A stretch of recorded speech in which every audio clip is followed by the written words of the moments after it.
The room laughed before I even heard the joke. Glasses clinked, necks craned, lips curled. She stood at the center, my wife, Camilla, wrapped in designer silk, glowing under the chandelier like she was born to break people under soft lighting. She turned, locked eyes with me, then smirked. "Congratulations," she said, raising her champagne. "We're over." The words hung in the air. Thick, purposeful. Her friends laughed like trained dogs. I blinked once, twice, then reached into my coat pocket and placed a small, neatly wrapped box on the table beside her flute. She arched a brow. "For you," I said. No anger, no panic, just precision. Because timing was everything now. And in 9 minutes, her world would be ash. The first crack appeared 2 months ago, a name I didn't recognize on our credit statement. The Langston Hotel, a place I'd never been. A $7,200 charge for executive services. I asked. She laughed. It was for my parents, a gift. But her parents were in Italy that week. I didn't press, not then. Camilla lied easily, like a violinist plays scales, smooth, practiced, unthinking. We were never equal. I was the outsider, the self-made tech founder married into old money.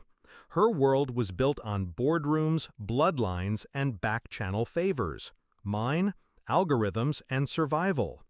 Still, I was useful. At first, then I wasn't. I started seeing the absences, the excuses that didn't quite sync, the perfume that didn't match hers. Camilla was cheating. But it wasn't the affair that hollowed me. It was the performance. The way she smiled through it. The way her friends looked at me like a ghost at my own table. The way she was setting the stage to discard me. I never confronted her, not directly. Instead, I traced the transactions, set up a dummy server to catch her deleted texts, installed a discreet piece of software on her phone, a gift, she thought, a private assistant app I'd written just for her. It reported everything. Every call to her father's lawyer, every lunch with her old flame, Harrison Rook, the trust fund leech who once lost his job for insider trading. They'd been working on a plan. I was the mark. Camilla was preparing a clean break. She'd already filed prenup enforcement papers, falsified debt documents. She even had the audacity to open shell corporations using my identity, just in case she needed leverage. She wasn't just leaving, she was erasing me. But what she never bothered to understand, what none of them did, was that I didn't build my company by being smarter. I built it by being quiet and ruthless. The gift box she unwrapped wasn't flashy, it was black, matte, no ribbon. Inside, a USB drive and a gold-embossed envelope. She opened the card first, thinking it was a final, desperate plea, a love letter. Her hands trembled halfway through. Because it wasn't a card, it was an executive summary. Her father's company, Wyndham Holdings, was built on multiple lines of credit secured using their estate as collateral, and I had quietly purchased every single one of those debt notes 3 weeks ago, through proxies, silent holdings, names she didn't know, faces she never bothered to learn. In exactly 9 minutes, those payments would default, and her family's estate, cars, properties, equity would fall into my hands. I watched her expression shift from amusement to confusion to dread. Then she opened the USB.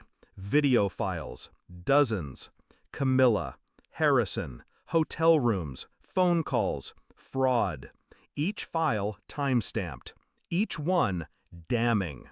She looked up, eyes wide. I leaned in. "You should leave your phone unlocked more often," I said. "Turns out, betrayal syncs pretty well with cloud storage." "You can't," she started. "Oh, but I already have." I turned to her friends, who were now dead silent. "No worries, everyone. The birthday girl just got exactly what she wanted.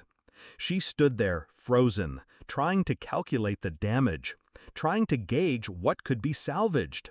But the math was already done. Harrison? I'd had him reported to the SEC 3 days ago, tied to shell firms and dirty money trails, all traced back to her name. Her father?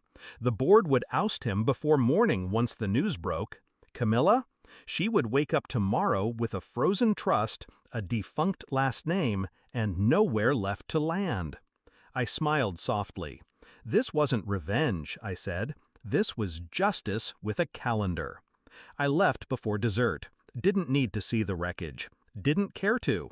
Let the ashes settle on their own time. I walked to my car, the night air sharp against my skin, and turned my phone off. I'd already transferred my shares, booked a flight, started the next move. This wasn't about heartbreak. Not anymore. She thought I was weak because I stayed quiet. What she never realized was, silence isn't surrender. It's strategy.